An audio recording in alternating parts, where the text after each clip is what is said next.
Alhamdulillahilladzi ja'ala al-ilma taharatan lin-nufus wa nuran lil-basair wa hadiyan ilal jannah.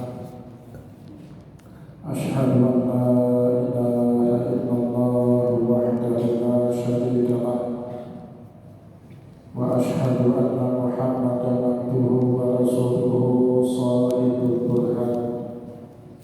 Allahumma sholli wa sallim ala rasulika karim Muhammad sallallahu alaihi wasallam wa ala alihi wa ashabihi wa man tabi'ahu bi ihsanin ila yaumiddin.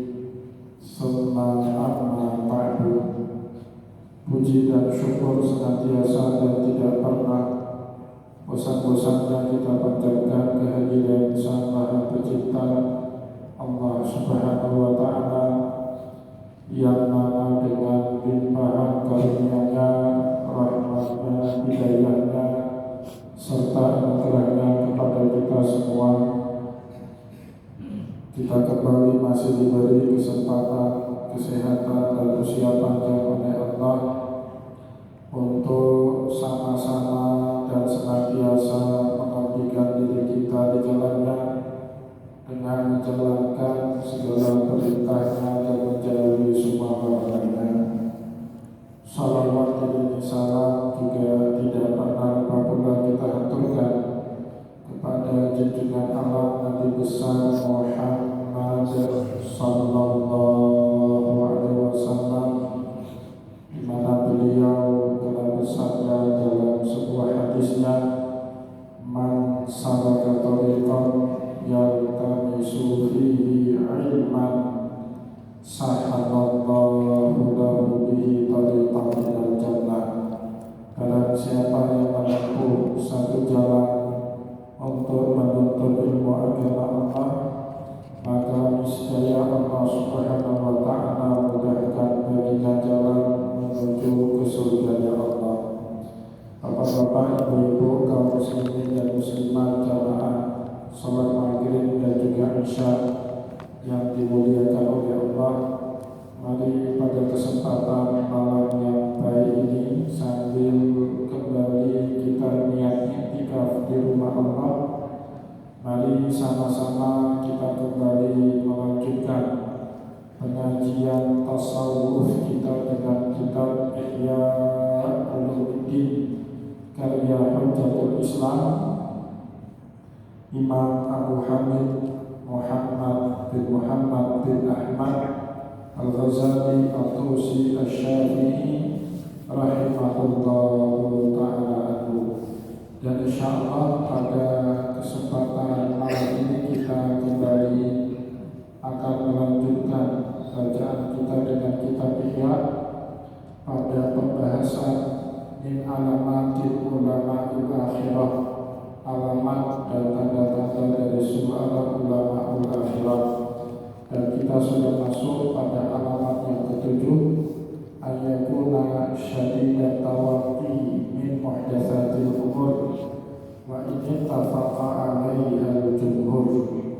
Mereka sangat takut dengan hal-hal yang baru, meskipun yang baru itu mengikuti tren kebanyakan orang atau banyak orang melakukan, bukan berarti sesuatu itu benar dalam pandangan Allah. Jadi belum tentu banyak orang melakukan itu merupakan suatu yang benar. Terkadang Bapak Ibu, kebenaran itu ada pada kelompok kecil, bukan kepada kelompok mayoritas. Persis seperti yang Allah firmankan dalam Al-Quran, kam min fi'atin qalilatin khalabat fi'atan katsiratan bi'idznillah. Terkadang yang benar itu ada dalam kelompok kecil, bukan pada kelompok yang besar.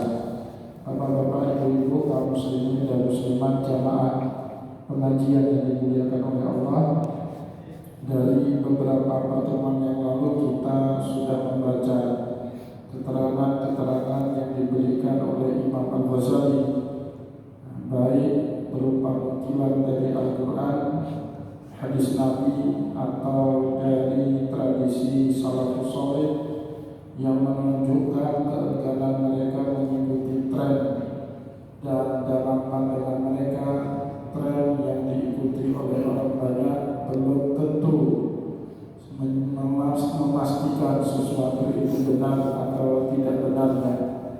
Bapak Ibu yang dimuliakan oleh Allah, dalam agama kebenaran itu apa yang dikatakan oleh Allah dan dicontohkan oleh Nabi di dalam sunnah. Di luar itu bukanlah kebenaran, walaupun itu menjadi tren bagi banyak orang. Nah, insya Allah pada kesempatan malam ini kita kembali akan melanjutkan bacaan dengan riwayat-riwayat berikutnya yang menunjukkan atau menguatkan apa yang telah kita sampaikan pada pertemuan yang lalu. Selanjutnya Imam Al-Ghazali menukil satu asar atau pendapat dari sahabat Nabi yang bernama Huzaifah Al-Yamani radhiyallahu anhu. Wa qala Huzaifah Al-Yamani ajabu min hadza anna ma'rufakum yawma munkaru zamanin qad madar. Yang membuat aku takjub pada hari ini anna ma'rufakum yawma, sesuatu yang ma'ruf, sesuatu yang dianggap benar atau biasa-biasa saja, ya, artinya tidak diingkari. Ma'ruf itu lawan daripada munkar, sesuatu yang diterima pada hari ini. Munkarul zaman qad madar, boleh jadi sesuatu itu dulu diingkari, gak tren, dulu orang gak menganggap itu sebagai perbuatan yang ma'ruf.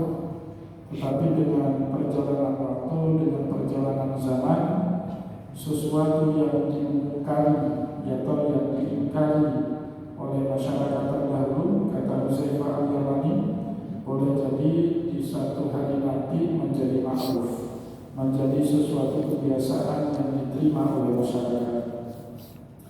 Dan sebaliknya, kata sahabat Nabi tersebut, wa anna munkarul yawma ma'rufu zamanin qad ata.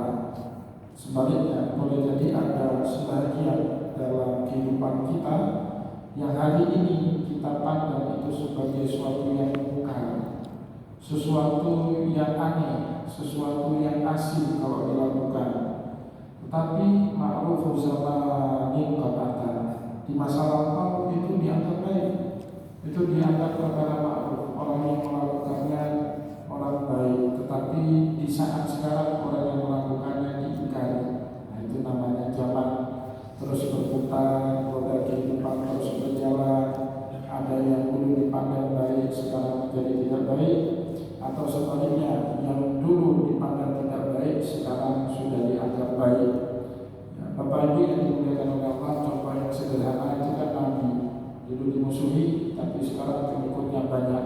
Walaupun nanti di sini Imam Al-Ghazali juga memberikan contoh apa yang dimaksud dalam ungkapan Huzaifah Al-Yamani tadi. Nah, maka pedoman hidup kita, kata sahabat Nabi Huzaifah Al-Yamani, wa innakum latazaluna bi khairin ma araftumul haqqa. Kalian akan senantiasa dalam keadaan baik-baik saja selama kalian mengenali mana yang hak, mana yang batil, mana yang halal, mana yang haram, mana perubahan yang harus kita ikuti, mana perubahan yang seharusnya kita tinggali atau kita jauhi, mana perubahan sebahagiannya bisa diterima, tapi sebahagiannya yang lain kita harus tolak, mana perubahan yang semuanya bahkan harus kita tolak, tidak boleh kita lakukan. Nah, itu hak, Bapak Ibu. Kalau kita mengenal hak, kata sahabat Nabi Huzaifah Al-Yamani, kita akan baik-baik saja. Tidak peduli zaman terus berubah, tidak peduli ilmu dan pengetahuan dan teknologi terus berkembang, tidak peduli masyarakat ke kiri atau ke kanan, selama kita mengenali kebaikan atau kebenaran, yang hak dan yang batil, yang halal dan yang haram, maka insya Allah kita akan tetap baik-baik saja. Nah, kalau di zaman kita sekarang, kuncinya Bapak Ibu ilmu agama, itu kuncinya. Di zaman yang penuh dengan fitnah, di zaman yang penuh dengan tipu daya. Kalau kita dengar A berbicara sepertinya dia yang benar, tapi saat kita mendengar B yang ngomong juga kayaknya dia yang paling benar, membuat kita bingung. Tetapi insya Allah kalau kita tahu yang mana yang hak, mana yang batil, mana yang benar, mana yang salah, mana yang haram, mana yang halal, seperti kata sahabat Nabi Huzaifah al-Yamani, wa innakum latazaduna bi khairin ma araftumul haqq. Kalian selalu akan diliputi oleh kebaikan, akan baik-baik saja ma araftumul haqq, selama kita mengenali mana yang hak, mana yang batil. Dan wasilah di zaman kita untuk mengenali itu Bapak Ibu ilmu agama. Caranya terserah Bapak Ibu, ikut pengajian boleh, senang dengar. Kalau zaman sekarang di media sosial Bapak Ibu sambil santai, sambil duduk yang mengisi waktu boleh, atau suka membaca kitab, membaca buku, baca Al-Quran, baca hadis juga boleh. Yang penting kita harus suka dengan ilmu agama, karena dengan ilmu agama itulah akhirnya kita menjadi tahu mana yang benar, mana yang salah. Wa kana al-alimu fikum ghayra mustakhifin bih, dan orang alim di tengah-tengah kalian tidak pernah menganggap remeh perkara ini. Nah, jadi orang yang menganggap remeh perkara ini tandanya dia bukan orang alim yang sesungguhnya, dan dia bahkan terjebak atau bahkan ikut dalam melakukan hal-hal seperti ini. Ikut-ikutan tren itu bukanlah orang alim. Orang alim itu Bapak Ibu berani melawan arus, mempertahankan pendapat yang dia yakini benar. Itu ciri-ciri orang alim. Walaupun dia melawan arus, tapi dia tetap dengan prinsipnya. Dan itu persis seperti yang didendangkan oleh Nabi dalam syairnya. Nah, jadi hadis itu kan, tapi bentuknya syair karena Nabi kita itu suka juga beliau berpuisi, bersyair. Nah, maka ada beberapa kata Nabi itu seperti puisi. Nah, kata Nabi dalam hadis, orang yang benar itu sabar tarakiru. Nah, gimana itu? Sabar tarakiru umati idza jadda jidduhum, ya. Sataftakiru ummati idza jadda jidduhum, kata Nabi. Suatu hari nanti umat ini akan benar-benar cari saya saat apa yang hari ini saya katakan semuanya jadi kebenaran. Orang yang hebat itu kan dia tetap garis, walaupun ditentang, tapi seiring berjalannya waktu Bapak Ibu, apa yang dia ucapkan hari ini terbukti di suatu hari nanti, ya kan? Saya takiru kaumi idza jadda jidduhum, kata Rasulullah. Kaumku, umatku, itu ia alamatkan kepada orang Quraisy. Itu kata yang diucapkan oleh Nabi saat dia terusir dari kota Mekah. Nabi itu kalau Bapak Ibu baca sirah saat keluar hijrah, beliau sebenarnya bukan hijrah, diusir, mau dibunuh, terusir, terhina, lihat ke belakang. Beliau sampai bilang, kalau penduduk kota ini yang mengusir saya tidak akan pernah hijrah, kata Nabi. Nah, di situ beliau menggunakan kalimat tadi, saya turuni kaum, ya, saya turuni kaum idza jadda jidduhum. Umatku, kaumku akan mengingat jasa-jasa, omongan-omonganku saat nanti suatu hari apa yang aku dakwakan ini terbukti benarnya. Tapi kata Nabi, pada saat mereka menyadari diri mereka salah dan saya yang benar, itu seperti malam yang sudah kehilangan bulan purnamanya. Dan betul kan orang Quraisy, orang Mekah kehilangan Nabi sampai akhir zaman. Nabi tidak pernah balik lagi ke kota Mekah.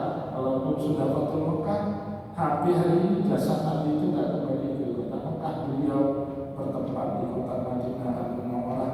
Penyesalan bagi orang Mekah. Seandainya kuburan Nabi di Mekah, mungkin tulis lebih banyak di hotel, lebih banyak lagi di kota Mekah. Orang akan berkunjung di kota Madinah seandainya jasad Nabi Muhammad SAW itu adanya di kota Mekah Al-Mukarramah. Nah, maka Bapak Ibu yang dimuliakan oleh Allah, orang yang meyakini ilmunya benar, pasti dia tidak akan cawe-cawe, tidak akan ikut-ikut dengan sesuatu yang salah yang dilakukan oleh masyarakatnya. Dia nggak akan mau ikut tren karena dia yakin betul dengan ilmunya, hasil belajar puluhan tahunnya, kalau yang dilakukan ini walaupun disenangi oleh banyak orang, pasti ini salah. Suatu saat ini akan membahayakan masyarakatnya. Nah, sebab itulah mereka akan berjalan berbalik arah. Meskipun masyarakatnya pergi ke arah itu semua, mereka lah yang paling teguh dengan ilmu yang mereka yakini kebenarannya. Itu sesuai dengan apa yang kita baca pada pertemuan yang lalu, Bapak Ibu ya. Di pertemuan yang lalu, kalau Bapak Ibu masih ingat, kata Nabi, antum fi zamanin khairukum fihi anfusalikum fil umur, kata Rasulullah. Kalian saat ini, kata Nabi, berada di satu zaman, di satu masa di mana yang paling baik di tengah kalian yang segera melakukan banyak amal soleh. Apapun yang dikatakan Nabi, kan para sahabat itu berlomba-lomba, fastabiqul khairat. Kata Nabi, ini kalian sedang di zaman ini. Kalau Bapak Ibu masih ingat, di pertemuan yang lalu kita baca itu hadis, wasayati ba'dakum zamanun, wasayati ba'dakum zamanun yakunu khairuhum al-mutasabbih al-mutawaqqif li kathrati syubhat. Nanti akan datang satu zaman di mana yang baik itu bukan banyak amal. Dengan satu ini langsung merasakan, bukan itu nanti di zaman nanti itu, bukan itu kebaikan yang baik yang sebenarnya. Tapi sebenarnya atau kebaikan nanti di zaman itu, khairuhum, sebaik-baik mereka yang hidup di zaman itu, al-mutasabbih, mereka yang tetap teguh dengan prinsip yang diyakininya. Walaupun amal nggak banyak, tapi dia nggak ikut-ikutan, nggak menyimpang, nggak belok ke kiri, nggak belok ke kanan. Dia tetap terus yakin dengan ilmu yang dia pelajari. Al-mutawaqqif, dia tahan diri di kasrati syubhat, meskipun di sekitar dia itu penuh dengan perkara-perkara syubhat. Nah, kayaknya zaman itu sudah di tengah-tengah kita. Ya, nggak terlalu penting Bapak Ibu bagi saya. Saya setuju sekali dengan apa yang dikatakan oleh Imam Al-Ghazali. Di zaman ini Bapak Ibu nggak penting banyak amal sunnah ini sunnah itu, banyak puasa ini puasa itu. Tapi yang paling penting Bapak Ibu punya prinsip hidup yang nggak geser. Walaupun digoda dengan godaan apapun, kita nggak akan geser. Itu orang yang baik. Nah, orang yang punya teguh pendirian. Buat apa sekarang? Sekarang tercaci, terhina agama kita gara-gara omong seperti itu, Pak. Haji umrah bolak-balik tiap tahun, tapi ambil duit rakyat jalan terus, ya kan? Bahkan yang disindir sama anggota komisioner KPK yang Kristen.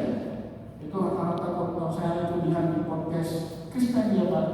Dia olok-olok namanya koruptor itu. Setelah korupsi, sebagian duit korupsinya sudah dipakai buat untuk masjid, sudah dipakai sebagian untuk perjalanan umrah. Itu orang Kristen yang ngomong. Saya sebagai orang Islam terhina. Buat apa umrah? Buat apa untuk masjid? Tapi nggak punya pendirian. Kan nggak ada maknanya. Betul ini kata Rasulullah. Dan kayaknya zaman itu benar di zaman kita sekarang. Bapak Ibu lebih bagus sholat cuma wajib. Pergi ke tanah suci cuma haji, ya kan? Nah, ngeluarin kewajiban agama cuma zakat, yang lain nggak kita buat. Tapi benar-benar itu halal duitnya. Yang nggak macam-macam kita itu berprinsip teguh. Digoda sama orang dengan itu, kita nggak jalan lurus. Nah, itu lebih baik kata Rasulullah. Wasaya tiba hukum zaman, telah akan datang satu zaman di mana khairuhum, sebaik-baik mereka yang hidup di zaman itu siapa? Al-mutasabbih, yang teguh pendirian walaupun gak banyak amal solehnya, ya. Kita bukan lagi di zaman seperti sahabat Nabi. Kalau sahabat Nabi ya memang orang seperti itu semua, ya. Maka mereka kita utama, ya. Utamanya apa?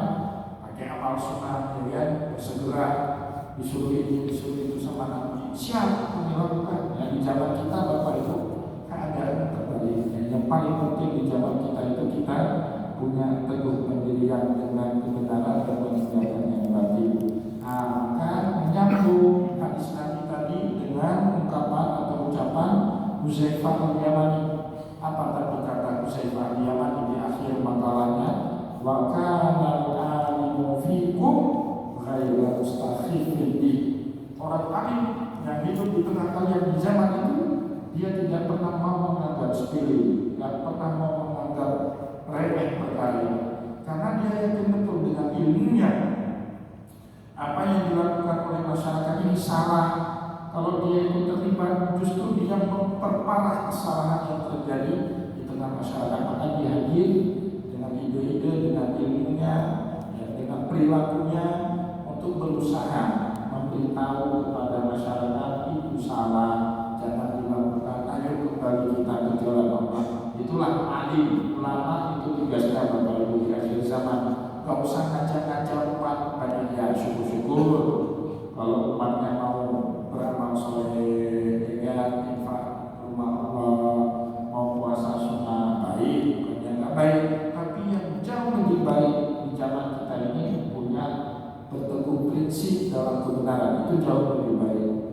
Walaupun sadaqa, maka kata Imam Al-Ghazali, benarlah apa yang mereka ucapkan tadi, baik Rasulullah ataupun sahabat Nabi Hudzaifah al-Yamani. Fa inna aktsara ma'rufati hadhil asr, fa inna aktsara ma'rufati hadhil asar munkiratun fi asri sahabati radhiyallahu anhum.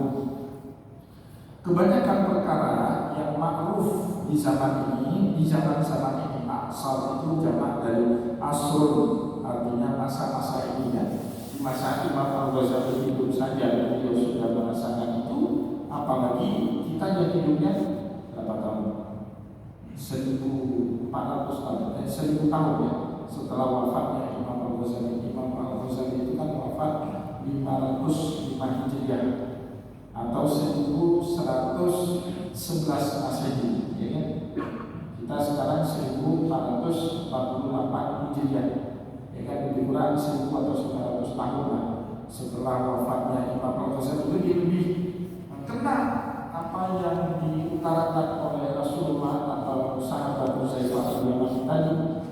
Di zaman Imam Al-Ghazali hidup saja beliau sudah bilang walaqad sadaqa, betul apa yang diucapkan oleh Nabi dan sahabat tadi. Fa inna aktsara ma'rufati hadhil a'sar, kebanyakan perkara yang dianggap makruf di zaman-zaman sekarang ini, mungkiratun fi asri sahabati radhiyallahu anhu, mereka diingkari di zaman hidupnya para sahabat Nabi yang diridhoi semuanya oleh Allah.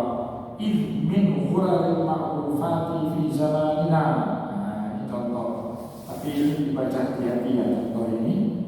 Idh min ghuraril ma'rufati fi zamanina, kebanyakan perkara-perkara yang ma'ruf, yang muncul, yang timbul, yang lahir di zaman kita hidup ini bukan zaman kita ya, di zamannya Imam Al-Ghazali, tapi ini makin kuat relevannya zaman kita. Saya bisa bilang seperti itu. Coba Bapak Ibu pikir sendiri. Yang beliau maksud di sini contohnya ini ghuraril ma'rufati fi zamanina, salah satu perkara yang dianggap ma'ruf oleh kebanyakan masyarakat yang muncul hadir di zaman kita hidup ini, di zaman Imam Al-Ghazali ini, tazyinul masajidi wa tanjiduha. Masyarakat berlomba-lomba mempernak menghiasi masjid dan membaruskan bangunannya. Kenapa? Karena berlomba-lomba isi masjid. Nah, itu kena. Siapa lebih gampang? Ayo, ini penggerak subuh ini ada Hakim Hairul, penggerak jamak subuh. Siapa lebih gampang membangun merenovasi masjid dengan mengajak seluruh jamaah atau masyarakat itu masih sholat 5 waktu di masjid? Kira-kira lebih gampang mana? Lebih mudah bangun. Apalagi kemarin ada Pak Sekda, itu gampang bangun masjidnya. Ya kan sebentar masjid kita ini selesai dibangun. Lebih tepatnya direnovasi. Belum, nggak kurang dari beberapa bulan, alhamdulillah. Bukan berarti ini kalimat maka saya bilang tadi harus dibaca hati-hati. Nanti jangan dipikir, oh mesti hati-hati, bukan mesti hati-hati, bukan masih. Bukannya nggak boleh, bukan itu nggak boleh. Tapi Tapi dulu fokusnya para sahabat dari situ, itu yang ingin saya katakan. Fokusnya para sahabat itu ngisi masjid. Nah, maka Masjid Nabawi itu baru direnovasi kapan? Baru direnovasi itu kapan? Setelah di zaman Umar itu, di zaman Utsman itu pun karena Masjid Nabawi kebakaran. Kalau nggak diperluas itu masjid. Karena para sahabat itu sibuk ngajak orang lain untuk benar-benar istiqomah dan mencintai masjid. Ya kan? Bapak Ibu, kalau cara mikir kita seperti sahabat, pokoknya ngisi dulu lah masjid. Berapa kata orang warga masih berapa? Katanya berapa? KTP-nya warga berapa? Kepala mana Pak Lucu? 2.000. Nah, kalau 2.000 orang, jangan 2.000 orang, separuh dari 1.000. Sholat 5 waktunya di Masjid Anur selalu. Kira-kira kebangun sendiri nggak di masjid? Pasti. Nah ini kan masalahnya kan 1.000 itu kan, ini kan nggak sampai ini 50-50 Pak, separuh orang masih, separuh lagi warga luar masih yang datang di pengajian. Tidak, ini Pak Jil Mampu, ya kan? Pak Jilan, mereka ini bukan apa maksudnya, ya kan dicampur nih. Jadi Bapak Ibu, fokusnya para sahabat itu enggak di bangunan dan visi, enggak membagusi masjid, bukan tazyinul masajid wa tamjiduha. Bukan itu fokusnya, tapi di mana masjid yang sudah ada itu diperdayakan. Bahkan saya miris sekali Bapak Ibu, saya sebut nama kampungnya, tapi Bapak Ibu bisa jalan-jalan di sebagian masjid atau di sebagian daerah di tempat kita ada masjid. Memang itu status masjidnya bukan status masjid kampung, itu masjid mungkin masjid lagi direnovasi, dibangun ulang, bukan renovasi masjid lama itu dirombak total, dibangun ulang. Enggak lebih dari 200 meter dari masjid itu Pak, dibangun mana sama dibangun juga, sama-sama membangun. Di sini masjid lagi dibangun, di sini merasa juga lagi dibangun, merasa awal dirobohkan dibangun, merasa baru. Saya di dua tempat itu pernah ceramah, bahkan di masjid itu sering khotbah, ya jalan itu. Di masjid itu kalau nggak Jumat nggak pernah penuh itu jamaah, apalagi subuh. Subuh Bapak Ibu paling ramai 5 orang di masjid. Di Menasa itu syukurlah ada 2 saat di Menasa subuh. Padahal mungkin saatnya ada 10 di Menasa itu.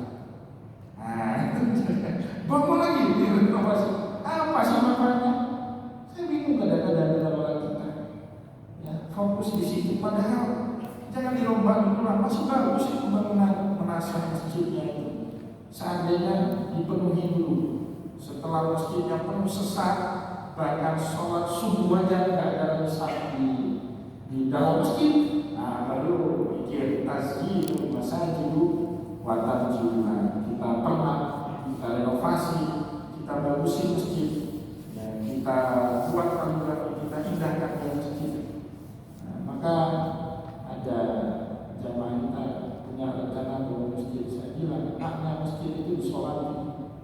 Bapak-bapak bangun masjid itu gampang, tapi setelah bangun masjid ada satu sholat 5 waktu nggak ada di sini di masjid, maka yang bangunnya dosa boleh, yang bangunnya dosa. Jangan pikir setelah bangun masjid kita akan dimintai pertanggungjawaban, ada tanggung jawabnya. Kan orang kaya terutama mikirnya bangun masjid, ya pikir setelah itu nggak ada pertanggungjawaban, sama itu kayak pengajian di Baitul Musyawarah. Orang berlomba-lomba beli mushaf Al-Quran. Bapak Ibu jangan sembarangan miliki mushaf, dia punya hak. Haknya apa? Dibaca. Ada mushaf yang Bapak Ibu beli dan tidak pernah disentuh untuk dibaca. Nah, maka kata Imam Al-Ghazali bilang, membaca Al-Quran dengan melihat mushaf jauh lebih baik. Ada pahala baca, ada pahala melihat di situ. Ada 2 pahala. Jadi Bapak Ibu yang beli mushaf setelah dibeli dan pernah dibaca, ditaruh di situ. Simpan aja. Nggak pernah di situ di hari kiamat itu yang kata Nabi hujjatun alaika. Kan ada itu hadis Nabi wal Qur'anu hujjatun laka au alaika. Quran itu menjadi hujjat bagimu atau dia akan menggugurkanmu di depan Allah. Bapak Ibu kita semua ini mulia. Siapa yang mulia di agama Islam itu? Siapa yang paling kuat bersentuhan dengan Al-Quran. Makin tinggi dia frekuensi bersentuhan dengan Al-Quran, makin mulia orang itu. Bapak Ibu pikir nuzul Quran itu mulia kenapa? Karena di malam itu turun Al-Quran, bukan karena apa-apa. Kita ingatkan dia, peringati dia 17 Ramadan nuzul Quran. Karena di malam itu turun Quran. Kan 18, 19, 20 kita nggak peringati, cuma 17 Ramadan kita peringati. Ramadan itu kenapa lebih mulia dari 11 bulan yang lain? Bukan karena puasanya, tapi karena di situ turun. Kenapa Muhammad lebih mulia dari 24 nabi yang lainnya? Karena nabi yang lain nggak dapat Quran, cuma Muhammad Rasulullah yang dapat Al-Quran. Kenapa Jibril lebih istimewa dari 9 malaikat yang lain? Karena yang bawa turun Al-Quran itu siapa? Jibril. Siapa yang paling kuat bersentuhan dengan Al-Quran? Dia yang paling. Tapi Bapak Ibu ingat, Al-Quran itu juga bisa menggugat kita. Gimana? Siapa? Gimana ciri-ciri orang yang digugat sama Al-Quran? Ciri-cirinya Bapak Ibu hafal ayatnya, tahu ayatnya, tapi nggak ngamalkan. Itu digugat di kiamat. Atau Bapak Ibu pernah hafal tapi sengaja melupakan dan nggak pernah mengulang. Nah itu digugat di hadapan Allah. Jadi kiamat Al-Quran yang menggugat kita. Termasuk orang yang beli Al-Quran. Nah maka berarti hadiah Al-Quran orang. Lihat orang itu rajin baca Al-Quran kan? Nah Bapak Ibu senang, harus bangga kalau Al-Quran itu dihadiahkan kepada penghafal Al-Quran. Kemungkinan besar, saya tidak pasti, tapi kemungkinan besar Al-Quran yang kita hadiahkan itu baca. Mohon maaf, Bapak Ibu hadiahkan Al-Quran ke Bandit. Jangan kata Al-Quran juga dikorupsi sama dia bayar Al-Quran ke Bandit. Nah, jadi hati-hati Bapak Ibu, kan semua yang terlihat kayaknya benar. Ada pertanggungjawabannya. Kalau kita punya Al-Quran itu diminta bertanggung. Itu juga masjid. Itu diminta bertanggung. Kita udah dari masjid. Nah itu diminta. Maka kalau masjid Al-Quran ini jangan diperluas lagi sampai sholat subuhnya sama seperti sholat Jumat. Nah, kalau nanti kita kan nggak tahu mungkin tahun depan 2027 seluruh warga di masjidnya akan mendapat hidayah dari Allah sehingga sholat subuhnya sama seperti sholat Jumat. Itu baru pikir Pak Isya, baru pikir bangun masjid itu tanah wakaf di belakang itu masjid lagi. Kalau sudah seperti itu, tapi kalau belum seperti itu jangan renovasi dulu lah. Apa renovasi? Masjid kampung saya hari tahun ini renovasi, tahun depan renovasi itu, tahun depan buat menara tentu masyarakatnya nggak ada yang sholat berjamaah. Bingung saya gimana? Apa yang dipikirkan oleh ini kritik ibadah itu yang maksudnya makrufun bisa melihat, tapi dulu muka itu dianggap abai. Yang penting mestinya dulu penuh. Nah setelah itu mau pikir baru. Jadi jangan salah skala prioritasnya. Wa infaqul amwali al-qimati fi dzaqaiqi imaratiha. Nah termasuk juga orang berlomba-lomba menginfakkan uangnya al-amwali al-qimah dalam jumlah yang besar fi dzaqaiqi imaratiha untuk membaruskan detail-detail dari ornamen masjid itu. Ternyata Bapak Ibu saya baru tahu juga yang paling mahal itu bukan bangunan masjid. Yang paling mahal itu apa? Ornamen-ornamen itu, kaligrafi itu mahalnya kita pun itu, ya kan? Pernah ini Pak itu lalu paham itu kan? Kalau buat gambar apa itu yang ornamen itu paling mahal. Kalau cuma sekedar gambar cetak itu kan nggak mahal itu kan? Tapi ornamen itu ukiran kaligrafi itu nggak habisin dana banyak itu. Bapak Ibu ini mesti dari sorry tanya itu sama pengurus masjid berapa habis duit utangnya itu utang buat orangnya itu sekarang. Tapi di zaman kita sekarang orang berlomba-lomba begitu, bukan berlomba-lomba untuk menyesat di masjid. Bukan sekali lagi ini bukan berarti buat orangnya di masjid nggak boleh. Nggak berarti itu Bapak Ibu. Indah bagus kita kagum kalau lihat masjid banyak ornamen-ornamennya itu kan jadi syiar juga. Tapi jangan salah prioritas. Ornamennya dipermak mahal menghabiskan puluhan miliar, tapi jamaahnya masyarakatnya seperti itu terus, makin jadi liar. Atau masyarakat di sekitar masjidnya miskin semua, fukara, makan aja nggak ada, masjidnya mewahnya setengah mati. Itu tidak benar, Bapak. Nah, jadi ada salah, ya kan? Termasuk alladzi kadzdzaba orang yang mendustai agama. Padahal kita yang yatim, orang yang mengabaikan anak yatim, orang yang mengabaikan fakir miskin. Masjidnya bagus, buat istana, pakai ornamen terbuat dari emas. Tapi di sekitar masjid banyak fakir miskin dan terlantar. Itu tidak benar.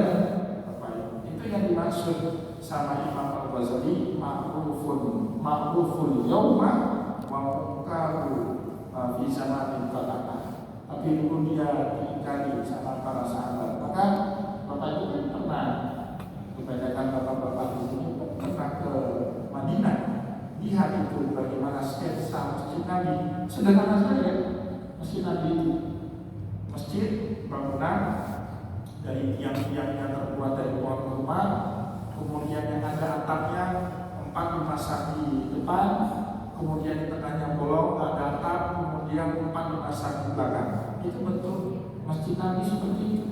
Tengah-tengahnya nggak ada atap, sengaja dibuat seperti itu supaya ada pencahayaan. Nah, itu cocok lah untuk daerah subtropis seperti Timur Tengah. Kan hujan itu nggak lebih 10 kali dalam setahun. Kalau kita mungkin nggak cocok seperti itu. Tapi yang ingin saya katakan sederhananya, apa Nabi bisa bangun masjid dengan mewah di zaman itu? Bisa. Apalagi itu Nabi pimpinan negara. Gampang kali ya dari Nabi buat anggaran multi years. Masjid Nabawi 5 tahun, ya kan? Apalagi Nabi Muhammad kan 11 tahun di Madinah. Ya sampai Nabi wafat, masjid Madinah itu masjid Nabawi berdiri seperti megahnya istana Kisra, atau seperti istananya Heraklius, atau seperti istananya Muqawqis di Mesir. Tapi itu tidak dilakukan sama Nabi. Di zaman kita Bapak Ibu masjid banyak terbengkalai. Bapak Ibu PDP sini sana itu. Berapa itu duit rakyat terbengkalai di masjid besar kita pun, ya. Orang aja nggak ada sholat di situ, terus udah besar buat tinggi lagi. Yang sholat masjid itu anak muda atau orang tua? Buat tinggi. Saya pikir kalau saya 70 tahun saya nggak sholat lagi.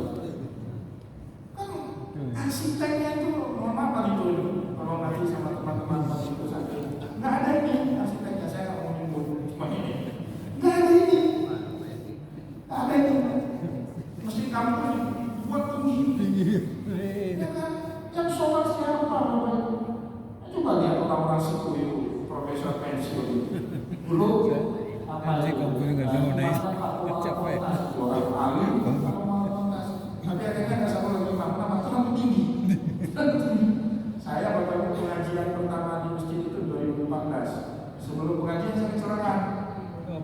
Kecelakaan nggak bisa, kaki saya patah itu nggak bisa bangun kecelakaan. Tapi udah terlanjur diumumkan. Saya nyetir pun nggak bisa. Saya bilang sama Pak Prof Ustani, dijemput saya sama Pak Prof Ustani sama Ustaz Fatul waktu itu dijemput ke Langkawi. Waktu itu saya masih tinggal di Langkawi, dijemput. Yang kedua, naik tangganya gimana? Saya bilang, akhirnya dipapah Pak. Saya udah lagi dipapah, patah kaki saya waktu itu nggak bisa naik ke atas. Tapi karena udah terlanjur diumumkan ya, itu gimana cara pikirnya? Bangun masjid tinggi-tinggi, apa yang dicari? Yang pergi ke masjid itu bukan orang-orang muda, orang-orang tua yang pergi ke masjid. Ya kan? Itu terjadi di zaman kita sekarang. Orang ngabisin duit untuk Bapak itu mahal sekali. Itu sajadah masjid Oman itu, karpet masjid Oman. Oke lah kalau masjid Oman, tapi saya ingin kasih tahu itu miliaran harganya Bapak Ibu. Coba bayangkan masjid sebulan habisin miliaran, kalau nggak penuh jamaahnya. Apa sih manfaatnya itu? Ya kan? Nah, kalau Oman oke lah, karena masjid besar, yang penuh, itu pun dipenuhi bukan orang lampir, ya kan? Yang penuhi mana ada orang lampu, orang masin, orang kampung itu. Oke lah, ya. Nah, jadi bukan berarti nggak boleh semua itu, tapi yang penting dulu. Ya. Apa yang penting? Imam masjid, memakmurkan masjid. Dan itu yang paling beratnya di situ bukan membangun masjidnya. Bapak-bapak, ibu-ibu, kaum muslimin dan muslimat jamaah pengajian yang dilakukan itu ya contoh-contohnya. wa farasyul usubi arafi akifnya membentangkan karpet permadaninya di masjid. Bukannya tak boleh ya, tapi lakukan dulu, memakmurkan masjidnya, hidupkan dulu masjidnya, harus orang lagi berjamaah, ada pengajian hidup di situ, ada taksi Al-Quran orang di situ hidup masjidnya, baru kemudian dia yang hati. Bapak-bapak, ibu-ibu, kaum muslimin dan muslimat jamaah pengajian yang dimuliakan oleh Allah, kita cukupkan terlebih dahulu bacaan kita pada kesempatan malam ini. Semoga apa yang telah kita sampaikan ini bermanfaat. Semoga ini bisa menjadi otokritik ya bagi kita semua untuk senang memakmurkan masjid. Itu yang pertama. Allah tak bilang membangun masjid, ya. Allah bilangnya memakmurkan masjid. Innama ya'muru masajidallahi man amana billahi wal yawmil akhir. Sesungguhnya yang sanggup dan mau memakmurkan masjid itu adalah orang yang beriman kepada Allah yang akhir wa aqama sholata wa ata zakata walau yakhsha Allah. Jadi yang diminta sama Allah itu memakmurkan dahulu, yang membangunnya kemudian. Ya, Bapak Ibu kaum muslimin dan muslimat jamaah pengajian yang dimuliakan oleh Allah, semoga